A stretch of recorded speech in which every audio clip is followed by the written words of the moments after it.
Bonjour à tous. Avant-dernière conférence de cet dernier après-midi à Time World, nous accueillons aujourd'hui Amaury Lambert, polytechnicien et docteur en mathématiques à l'université Pierre et Marie Curie. Merci beaucoup, merci pour l'invitation. Je suis mathématicien de formation et puis en fait, ce que je fais, c'est des recherches à l'interface entre les mathématiques, et en particulièrement les probabilités, et la biologie. En particulier, la biologie évolutive. Depuis quelques années, en fait, on s'intéresse de plus en plus à la biologie du cancer comme une sorte de réplica de la biologie évolutive à l'intérieur de l'organisme. Je vais vous en dire plus dans un moment. Je voulais commencer par cette image. Donc, si vous regardez ce qu'il y a sur la colonne de gauche, vous voyez donc une sorte de petite caricature du développement qui commence avec une cellule œuf, le zygote, l'œuf fécondé, et qui, au cours de la vie, se divise assez pour produire toutes les cellules du corps humain, qui représentent de l'ordre de 30 000 milliards de cellules. Donc il y a au moins 30 000 milliards de divisions qui se produisent au cours du développement. Donc ça, c'est sans compter les morts cellulaires. Et au cours de ces divisions, les cellules se différencient de plus en plus, de sorte, et lorsqu'elles se différencient, elles se spécialisent. Donc ce que vous voyez sur le graphique de gauche, ce sont des cellules spécialisées, donc cellules du poumon, cellules du pancréas, cellules du muscle, des muscles, les cellules sanguines qui forment la majorité des cellules de notre corps, etc. Et plus les cellules se différencient, plus elles perdent cette capacité à se diviser, et plus leur vie est courte. D'accord ? Donc vous avez les cellules qui sont plus en haut du schéma de gauche, sont les cellules ce qu'on appelle cellules souches, et plus elles se divisent, plus elles se spécialisent, et plus leur durée de vie est courte. Et ce qu'on dit, une façon de voir les cellules cancéreuses, c'est de dire que ces cellules cancéreuses sont des cellules qui trichent, c'est-à-dire qu'elles trichent avec toute la coopération que suppose cette organisation et cette division et cette spécialisation qui a lieu au cours du développement. Alors vous voyez donc à droite un schéma qui, dans le plus petit pentagone, qui mentionne tous les aspects de cette coopération qui est une des caractéristiques des organismes multicellulaires par opposition aux organismes unicellulaires, où une espèce dont les cellules prolifèrent plus vite que les autres finira par l'emporter. Ici, vous voyez qu'il y a tout un contrôle qu'il doit y avoir à l'intérieur du corps pour que certaines cellules ne prolifèrent pas plus vite que d'autres et que tous les tissus atteignent une taille et une organisation qui soit saine et qui a un fonctionnement normal. Donc ici, vous voyez qu'il y a 5 aspects de la multicellularité, en particulier donc, le contrôle de la prolifération, la mort cellulaire, la division du travail, l'allocation des ressources et la maintenance de l'environnement extracellulaire. Et en fait, les cellules cancéreuses sont des cellules qui trichent avec tous ces aspects, qui ne divisent pas le travail, qui reviennent à un état ancestral non différencié, non spécialisé, qui accapare les ressources, notamment les ressources vasculaires, et qui ne contrôlent plus leur prolifération, ou en tout cas ne permettent plus que cette prolifération soit contrôlée. Lorsque chacune de ces cellules, donc depuis la cellule œuf initiale, se divise, le génome de cette cellule ancestrale, cette cellule initiale qui a été formée à la fécondation, transmet le génome qui était contenu dans cette cellule. Et à chaque division, il faut bien imaginer que ce génome est transmis à chacune de vos. Donc j'ai écrit ici donc les estimations actuelles sont de l'ordre de 3 fois 10 puissance 13 cellules dans le corps humain, donc 30 000 milliards de cellules. Chacune de ces 30 000 milliards de cellules contient une copie du génome ancestral, quand je dis ancestral, du génome de la cellule œuf initiale. Alors quand on dit copie, on aime bien dire spontanément copie fidèle, mais en fait cette copie n'est pas fidèle, puisque ce génome dont on sait aujourd'hui qu'il compte donc 2 copies ou 4 copies selon le stade du cycle cellulaire, fois donc 3,2 milliards de paires de bases. Vous voyez le petit schéma sur la gauche qui vous montre l'ADN double brin enroulé sous forme de double hélice, elle-même enroulée autour des bobines que sont les histones, et formant les 22 paires de chromosomes et la paire de chromosomes sexuels, représente donc un alignement de 3,2 fois 10 puissance 9 paires de bases. Mais en fait, à chacune des divisions cellulaires, il y a des erreurs qui sont produites, ces erreurs qui sont parfois réparées, mais parfois ne le sont pas. Ces erreurs, donc on appelle ça des mutations, et la probabilité de mutation par base et par division cellulaire est aujourd'hui estimée à peu près 2,7 fois 10 puissance moins 9 par base par division cellulaire. Donc si vous faites le calcul, si vous faites le produit des deux, ça représente à peu près 10 à 20 mutations à chaque division cellulaire. Donc si vous multipliez ça par le nombre de cellules qu'il y a dans le corps, vous avez au moins, et si vous faites l'hypothèse qu'à chaque fois qu'il y a une mutation, elle tape dans une base qui est différente de celles qui ont été mutées dans le passé, ça vous fait un total de 5 fois 10 puissance 14 mutations, qu'on appelle aussi variants, comme vous le savez, dans le corps humain. D'accord ? Alors vous verrez plus tard pourquoi je parle de ces mutations, parce qu'en fait, ce qu'on pense aujourd'hui, c'est que ce sont ces mutations qui sont à l'origine de la tricherie des cellules cancéreuses. Les mutations, elles arrivent pendant le développement. Donc ici, vous voyez un petit schéma. Donc le temps va de gauche vers à droite. On part de la morula, qui est un petit agrégat de cellules issues de la cellule œuf après 2 ou 3 ou 4 générations de division. Et puis, au bout de la deuxième semaine, les premières mutations apparaissent. Et ces mutations, elles sont transmises à la descendance des cellules qui ont été victimes de ces mutations. Et donc vous voyez sur le schéma donc une cellule qui subit à un endroit du génome une mutation, donc représentée par une cellule rouge, et toute sa descendance, au fur et à mesure qu'elle forme par exemple ici le cerveau, toute sa descendance porte cette mutation. Alors cette mutation, elle peut n'avoir aucune importance. La plupart de ces mutations en fait ne sont pas très graves. D'ailleurs, il y a beaucoup de mutations qui sont neutres, c'est-à-dire que dans les gènes où elles apparaissent, elles n'ont pas d'incidence sur la protéine qui est produite à partir de ce gène. D'accord ? Donc c'est pas forcément inquiétant, ces mutations. Et vous voyez, ces mutations, on les appelle somatiques. On les appelle somatiques. Alors ça n'a pas de rapport avec la maladie. Quand on parle de soma en biologie, c'est simplement le corps, c'est la partie du corps qui ne sera pas transmise à la descendance, par opposition à ce que vous voyez ici, étant les cellules germinales. Vous voyez qu'à partir de... Donc si vous imaginez comme ça ce développement à partir d'une cellule œuf initiale, vous imaginez ces divisions qui se forment. Donc ces divisions, elles sont à partir d'un certain jour, qui est à peu près le jour 12 chez les êtres humains, il y a une lignée qui vient se séparer du reste du corps, qui est la lignée des cellules germinales, celles qui sont destinées à se différencier en gamètes, c'est-à-dire les cellules qui seront transmises à la descendance.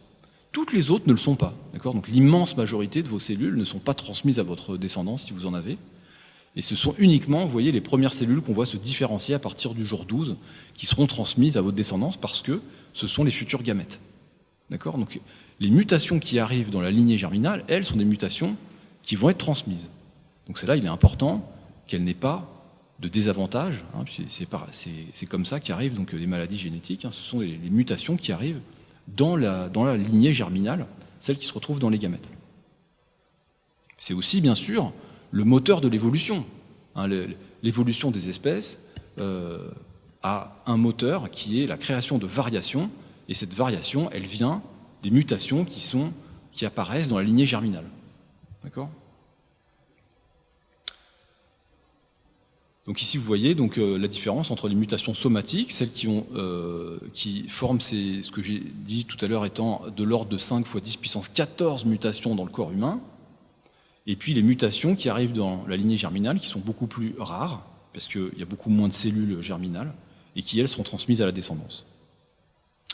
Alors ces mutations, elles continuent après le développement, elles continuent tout au long de la vie, et donc vous voyez ici l'individu qui est représenté a hérité d'une mutation qui a envahi, sans que ce soit forcément très grave, qui a envahi les cellules du cerveau, et peut-être qu'à un certain moment, donc ici au cours de l'adolescence, une mutation survient qui, elle, donc, va être transmise à une plus petite partie du cerveau, c'est la petite mutation bleue. Et donc, ce que je vous disais il y a un instant, c'est que la carcinogénèse, c'est-à-dire la survenue du cancer, le processus de formation des tumeurs, est aujourd'hui pensé comme provenant de mutations somatiques. D'accord ? De mutations somatiques, ce qu'on appelle la théorie des mutations somatiques, est aujourd'hui le paradigme qui est dominant en médecine. Et donc, sur le panel de gauche, j'ai voulu vous montrer ce schéma qui qui montre la différence entre la cellule différenciée. Donc cette fois, on voit vraiment un peu plus précisément la division cellulaire que je vous montrais sur la première diapo. Vous voyez une première cellule bleue, là, qui est une cellule, souche. Et cette cellule souche donc, va se diviser. Et au fur et à mesure donc, de l'histoire donc, du tissu à l'origine duquel elle est, on voit donc, les cellules changer de couleur, donc se spécialiser. Et vous voyez qu'elles sont beaucoup plus nombreuses. Au bout du compte, elles sont beaucoup plus nombreuses. On voit la généalogie représentée en bas à gauche. Elles sont beaucoup plus nombreuses, mais elles ont aussi une vie beaucoup plus courte. D'accord ? Ces cellules différenciées qui forment l'essentiel d'un tissu. Quand je dis tissu, c'est un organe. Ça peut être le sang, le cerveau, le foie, etc. Ces cellules qui forment l'essentiel du tissu ont en fait une durée de vie assez courte. Et en fait, elles sont perpétuellement renouvelées par les cellules souches. Et donc les mutations somatiques qui sont importantes sont celles qui arrivent dans les cellules souches. Celles qui arrivent dans les cellules différenciées, elles n'ont pas d'importance puisqu'elles durent de l'ordre de quelques mois en général si on moyenne sur tous les tissus. Et sur la droite, donc j'ai représenté un petit schéma qui vient d'un papier de Science de 2013 d'un oncologue, d'un cancérologue américain très connu, Bert Vogelstein, qui montre les diverses sortes de mutations, qui classifient en fait en 3 types les mutations qui sont à l'origine des cancers. Donc si vous voulez, donc, il y a des gènes ou des voies de signalisation qui ont un impact sur la survie de la cellule, sur le destin cellulaire, c'est-à-dire est-ce que la cellule souche va se différencier ou est-ce qu'elle va se diviser en 2 nouvelles cellules souches. Et puis en rouge, vous voyez, vous avez un petit quartier qui représente la maintenance du génome, autrement dit, la capacité à contrôler les mutations. Et donc, la tricherie, c'est-à-dire là où le cancer commence, c'est lorsque des mutations arrivent dans ces gènes, dans ces voies de signalisation, qu'on appelle des mutations driver. Je ne crois pas qu'il y ait vraiment de traduction en français. Donc celles qui arrivent dans le quart vert, elles augmentent le taux de division des cellules, de sorte que vous avez maintenant des cellules qui ne respectent plus le contrôle de la prolifération et donc qui se retrouvent de plus en plus nombreuses à former donc, ce qu'on appellera plus tard un néoplasme, c'est-à-dire une partie du tissu de l'organe qui a son existence propre et qui est vouée à devenir la plupart du temps un cancer, une tumeur maligne. Les mutations qui arrivent dans le quart bleu sont des mutations qui augmentent la probabilité d'auto-renouvellement, c'est-à-dire qui augmentent la capacité des cellules souches à se diviser pour faire de nouvelles cellules souches et non plus à faire des cellules différenciées qui, elles, auront une durée de vie courte. Et puis, il y a les mutations qui arrivent dans le quart rouge qui, elles, augmentent le taux de mutation, c'est-à-dire qui augmentent ou qui diminuent la capacité des cellules à contrôler et à réparer les mutations qui surviennent dans le génome. D'accord ? Donc, vous avez 3 types vraiment de mutations qui se produisent, des mutations driver. Et évidemment, il ne suffit pas qu'une seule mutation se produise pour que la cellule devienne cancéreuse. En fait, ce qu'on pense et ce qu'on sait depuis les années 60, c'est qu'il faut plusieurs mutations pour provoquer le cancer. Donc c'est ce qu'on appelle la théorie de la carcinogénèse multi-étapes, à plusieurs étapes. Et donc on dit que le cancer donc, arrive lorsque N gènes drivers ont été frappés par une mutation, et on pense qu'en fait N n'est pas très grand, entre 1 et 10. Donc la plupart du temps, on pense que c'est entre 3 et 4.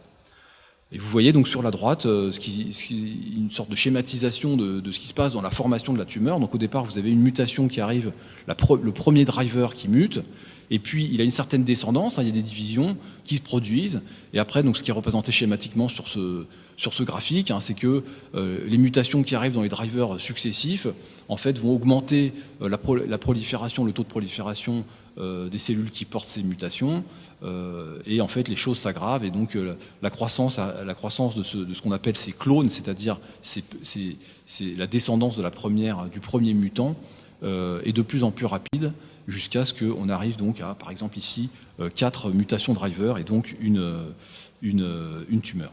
Un phénomène qui avait en fait de manière assez intéressante, qui avait été remarqué de façon mathématique, statistique, par Armitage et Dole, donc dans les années 50, où en fait, donc je ne vais pas rentrer dans les détails, mais ce qu'ils ont représenté là, ce qui est représenté sur la droite, c'est un graphe où en abscisse vous avez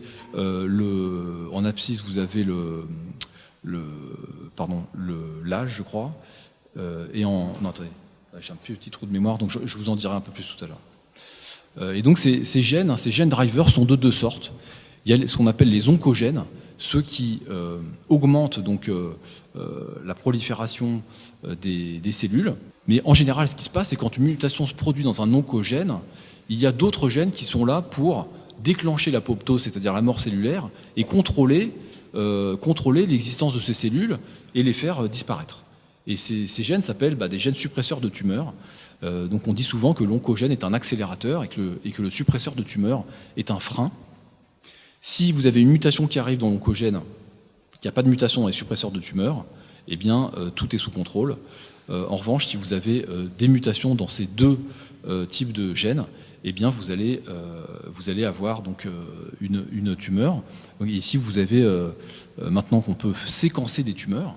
On peut faire le genre de statistiques qui sont représentées sur la droite, où vous voyez pour chaque type de cancer, donc méduloblastome qui est un cancer pédiatrique, où il y a peu de mutations nécessaires pour le déclencher, cancer du pancréas, glioblastome qui est un cancer du cerveau, cancer colorectal et cancer du sein.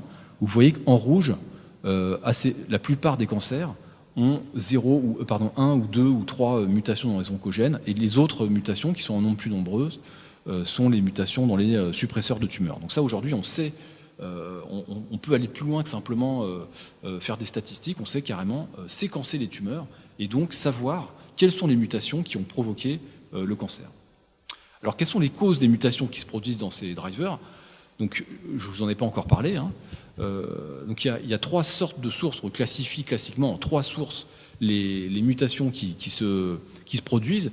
La première chose, la première source, c'est simplement les variants qui sont héréditaires, c'est-à-dire en fait ils ne se produisent pas au cours du développement, ils sont déjà dans votre génome parce que vous les avez hérités de vos parents. D'accord ?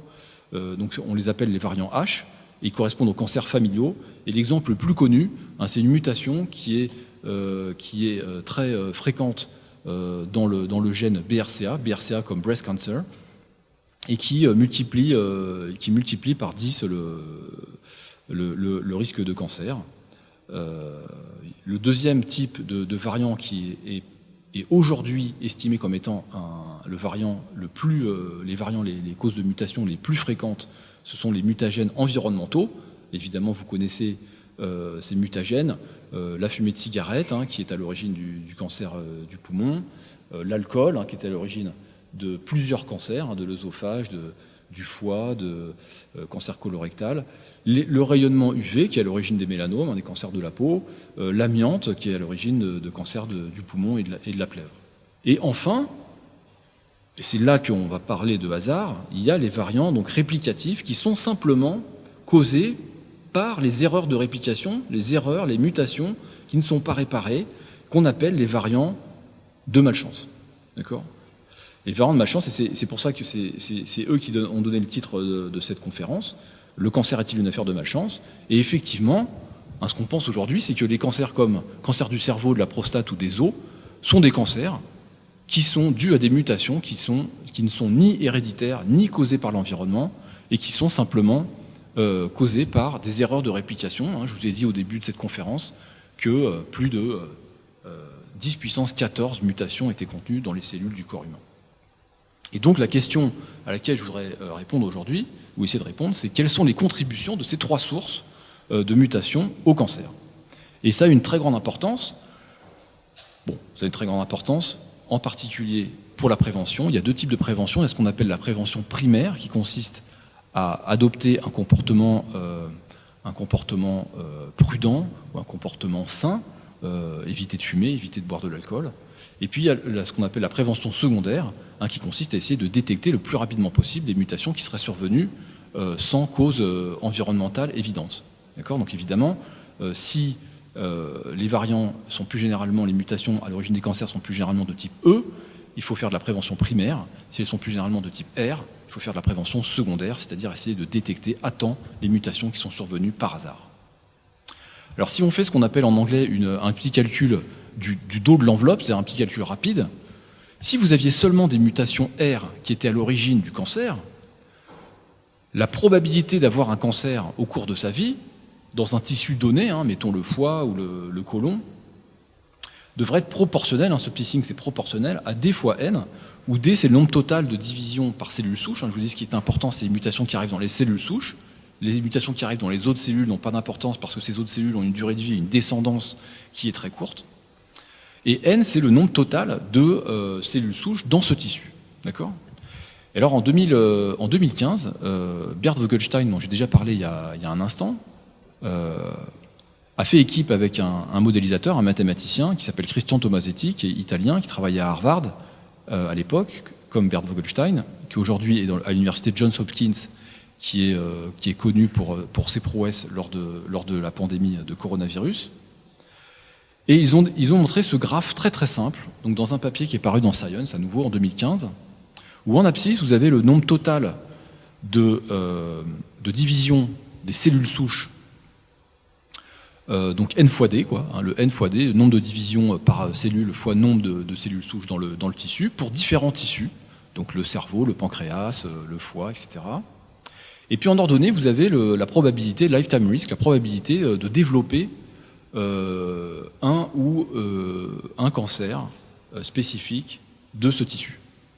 Et vous voyez qu'il y a une relation, alors c'est en échelle logarithmique, vous voyez qu'il y a une relation qui est absolument incroyablement corrélative, incroyablement déterministe entre le nombre de divisions cellulaires au cours de la vie et la probabilité d'avoir un cancer dans ce tissu. Alors évidemment, ça ne veut pas dire que toutes les mutations sont de type R. On dit si les mutations sont toutes de type R, c'est-à-dire des mutations de malchance, alors on s'attend à voir cette relation. Ça ne veut pas dire que si on voit cette relation, c'est forcément que toutes les mutations sont de type R. Il se pourrait, par exemple, qu'en fait tous les cancers soient dus à des mutations qui ne sont pas de type R, des mutations de type E, c'est-à-dire dues à des mutagènes, mais comme les mutations se produisent principalement à la division, eh bien on observe cette relation. D'accord ? Alors, le problème, c'est qu'il faudrait quand même une homogénéité dans l'accélération des mutations dues à des environnements différents qui serait assez singulière. Hein. Et donc ici, si vous connaissez un peu le vocabulaire statistique, ici, ce qui était dit dans ce papier de Science, c'est que 2/3 de la variation du risque de cancer est expliquée par cette relation. Évidemment, donc ce qui était assez incroyable à l'époque, c'est que si on connaissait une cause de cancer qui vous donnerait ce genre de relation, ce serait une révolution. On dirait on va arrêter de consommer des produits à base de bisphénol et puis ça y est, on va diminuer, on va diviser par 5 tous les cancers. D'accord ? Ici, c'est pas une cause, hein, c'est vraiment le nombre de divisions. Hein, mais donc il faut bien voir que c'est quand même très surprenant. Il n'y a aucune cause environnementale. Il n'y a aucune cause environnementale connue qui peut expliquer autant de la variation entre les probabilités, entre les risques de cancer dans les tissus différents. Donc là, c'est quand on dit 2/3 de la variation, ça veut vraiment dire, c'est vraiment 2/3 de ces différences. Hein, ça ne veut pas dire que tous les cancers, que 2/3 des cancers sont dus à des mutations de hasard. Hein, c'est pas le cas. Mais donc ce papier a fait grand bruit. Et donc, comme je vous le disais il y a un instant, en fait, on peut penser que finalement, même si cette relation n'implique pas que toutes les mutations dans les cancers sont de type R, quand même, pour voir cette relation, en imaginant que les mutations de type R, vous voyez, seraient trop rares pour provoquer un tel risque de cancer, il faudrait quand même qu'il y ait une homogénéité entre les expositions environnementales qui seraient assez singulières. Et en fait, ce que pensaient les auteurs, ou ce qu'ils ont exprimé, c'est que, en fait, cette relation, elle est vraiment due au taux de mutation background, de base, et que les expositions environnementales, les causes environnementales sont en fait moyennées sur tous ces cancers, et qu'en fait, on les voit plus dans cette relation.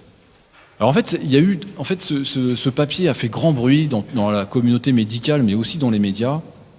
Et les résultats ont été interprétés de manière fausse, hein, comme étant 2/3 des cancers sont dus à la malchance. Hein, c'est évidemment pas du tout le cas. Une autre critique qui a été formulée, qui est assez importante, c'est l'idée qu'il y a peut-être des facteurs environnementaux à l'origine des mutations qui sont inconnus. Et peut-être que, en fait, dans cette relation qu'ils ont mis en évidence, ce qu'on voit, en fait, c'est l'effet de ces facteurs environnementaux inconnus, et donc je vais en parler de manière très importante dans 5 minutes. Donc ça, c'était un article dans Nature, je crois. J'ai fait partie des auteurs qui ont répondu à cet article. C'était à nouveau une réponse dans Nature, mais qui était uniquement sur les critiques basées sur des arguments statistiques, donc je ne vais pas en parler plus longuement. Et en fait, donc, c'est remonté jusqu'à l'OMS. Vous voyez ici, vous avez un communiqué de l'OMS, et en particulier de son agence internationale pour la recherche sur le cancer, qui a dit non, la plupart des types de cancer ne sont pas dus à la malchance. Et en fait, pourquoi ? Parce qu'il y avait un paradigme, il y a toujours un paradigme qui est que le cancer, c'est une maladie évitable parce qu'elle est due à des facteurs environnementaux. Et donc, ces deux chercheurs, en fait, ont complètement bouleversé le paradigme, et ça n'a pas du tout été accepté. Donc, la preuve. Il y avait d'autres critiques. Par exemple, les cancers du sein et de la prostate n'étaient pas représentés dans leurs données. Alors, je vous ai mis une petite slide là, juste pour dire que si vous rajoutez le cancer du sein et le cancer de la prostate, vous avez encore, et que vous êtes exactement dans le même nuage de points, avec la même relation linéaire entre le nombre de divisions au cours de la vie d'un tissu et le risque de cancer associé. Et puis il y avait une autre critique assez forte qui était, mais en fait, toutes ces données là que vous montrez ne sont basées sur des données américaines. Que se passe-t-il dans le reste du monde ? Et alors, ils ont publié un autre article, donc 2 ans plus tard, encore publié dans Science, avec une postdoc qui s'appelait Madame Lee. Et donc, ils sont appuyés sur 69 pays, 423 registres de cancer, encore des données de l'IARC. Et en fait, donc, ce qu'ils ont montré, donc je vous montre juste peut-être le graphe de droite. Le graphe de droite, vous voyez, en fonction de l'importance des 3 facteurs H, R et E, vous voyez la coloration des tissus qui augmente. Et donc vous voyez que les causes héréditaires sont en fait très rares. À droite, vous voyez que les causes environnementales sont importantes, mais que les causes les plus importantes sont en fait les causes de type R. Alors comment ils ont fait ça ? En fait, ce qu'ils disent, l'argument de cette diapo qui est peut-être un peu chargée, c'est de dire on peut tout à fait avoir des cancers qui sont évitables, mais que pour autant, il y a une partie de la cause qui est de type R, qui est simplement due à la malchance. Pourquoi c'est vrai ça ? C'est ce qui est sur le graphe de gauche. Sur le graphe de gauche, il y a 4 cas qui sont représentés. Ou quand vous voyez un petit nuage, donc vous avez des petits personnages qui ont eu un cancer. Donc A, c'est un cancer hypothétique. B, c'est l'adénocarcinome du poumon. C, du pancréas. Et D, de la prostate. Et en fait, on suppose qu'à chaque fois, il faut 3 mutations. Quand vous avez 3 petits ronds jaunes, ça veut dire que c'est 3 mutations de malchance. Et donc, on voit que c'est quasiment tout le monde pour le cas du cancer de la prostate, en D. Dans le cas A, en fait, où tout le monde est soumis à un même mutagène environnemental, on voit que tout le monde a une partie des mutations qui sont dues à la malchance et une partie des mutations qui sont dues à l'environnement. Et en fait, dans le cas, par exemple, A et B, vous avez beaucoup de causes. Vous avez une cause environnementale qui est très importante. En fait, 90% des cancers sont évitables parce qu'il y a au moins une des mutations qui est due à ce facteur environnemental. Mais il y a toujours une partie de ces 3 drivers qui sont dus à des causes, simplement de causes de type R, de réplication malchanceuse. Et donc, ça veut dire quoi ? Ça veut dire que, en fait, si vous regardez l'ensemble des petits points, qu'ils soient gris ou jaunes, donc gris c'est environnemental, jaune c'est réplicatif, eh bien vous voyez que les jaunes représentent dans la ligne du haut 35% des mutations. Donc il y a 35% de mutations, et pourtant 90% de ces cancers sont évitables. D'accord ? Donc ça veut dire quoi ? Ça veut dire que en fait on a tous des mutations dans nos gènes drivers, mais que si on ne fume pas, on n'aura pas la 3e mutation ou la 4e mutation qui va causer le cancer. D'accord ? Alors, quand même, ce que montre dans ces exposés donc mon collègue Christian Tomasetti, c'est que finalement, vous voyez, en 2017, qui est le dernier cancer mondial, rapport mondial sur le cancer, on finit par accepter l'existence de ce qu'on appelle maintenant les cancers sporadiques, c'est-à-dire qui sont causés par des mutations non dues à des facteurs environnementaux. Alors bon, je ne sais pas si j'ai vraiment le temps, mais donc ce qu'on a fait là, donc récemment avec Christian Tomasetti et Sophie Pénisson que vous voyez sur la photo, c'est qu'on a voulu en avoir le cœur net. Et on a fait un modèle mathématique. Ce modèle mathématique reprend, donc vous voyez le petit schéma de droite qui classifie les causes de cancer. Donc vous avez les causes de cancer de type cell fate, cell survival et genome maintenance.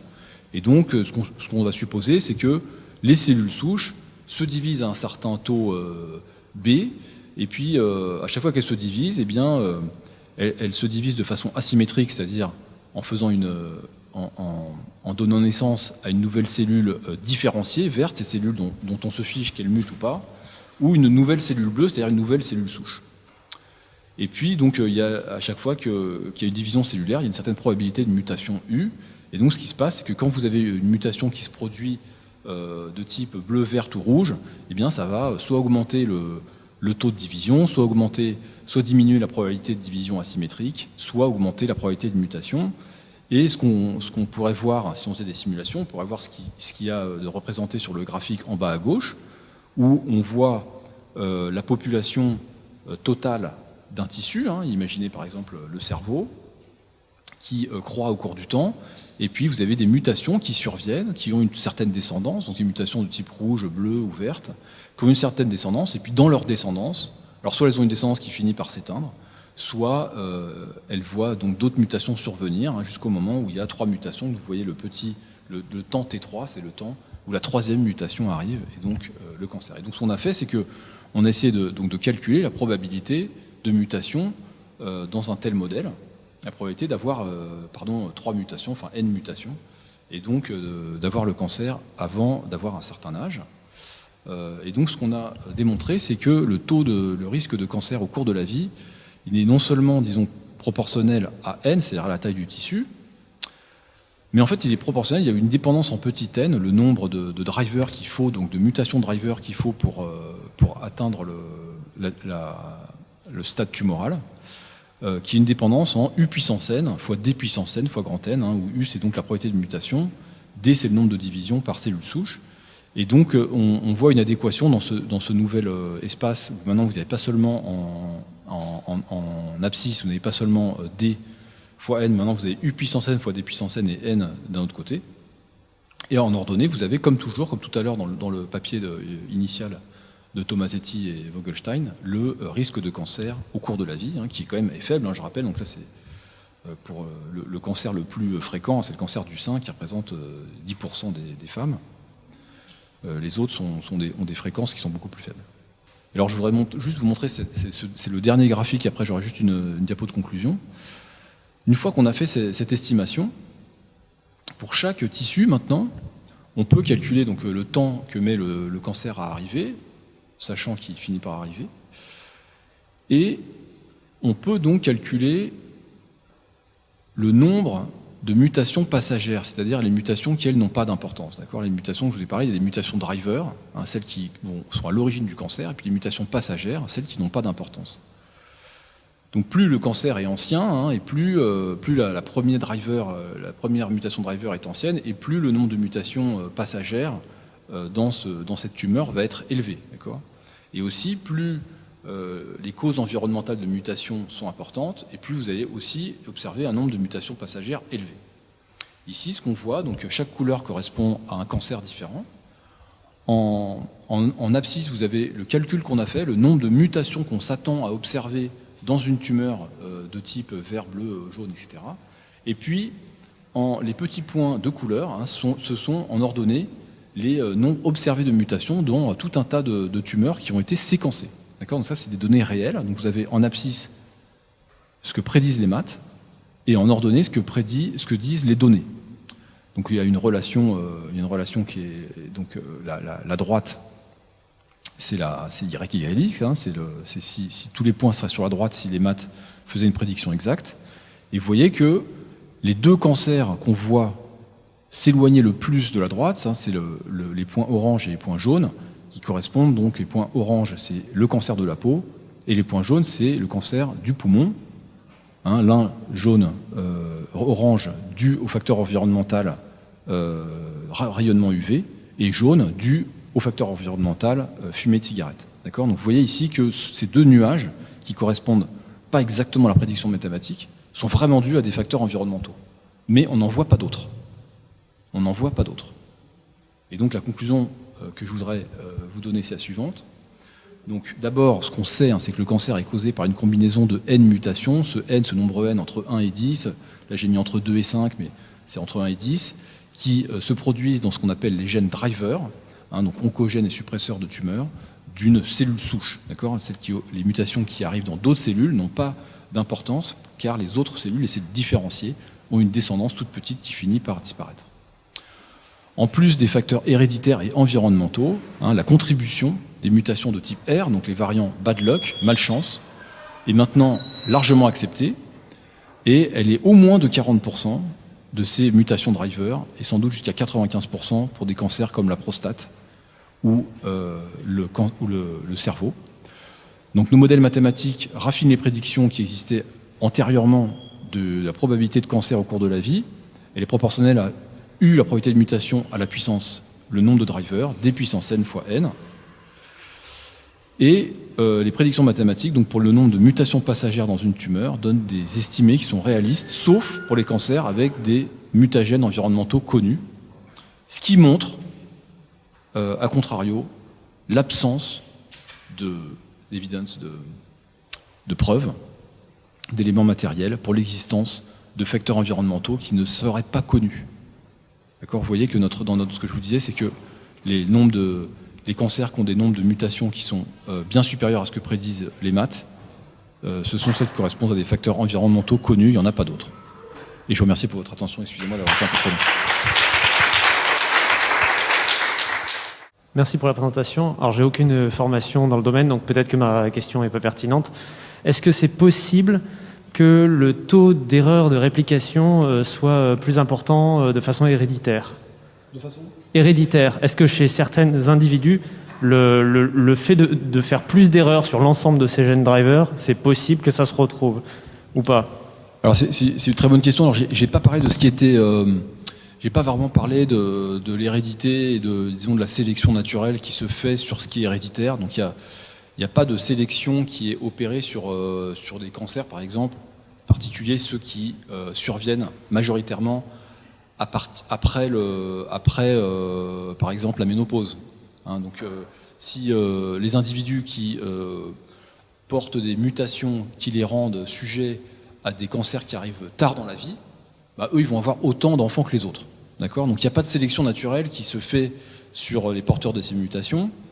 Et c'est pour ça que, en fait, la plupart des cancers se font tard dans la vie. C'est parce que, sans doute, à une époque où il y avait encore la sélection naturelle qui opérait chez les êtres humains,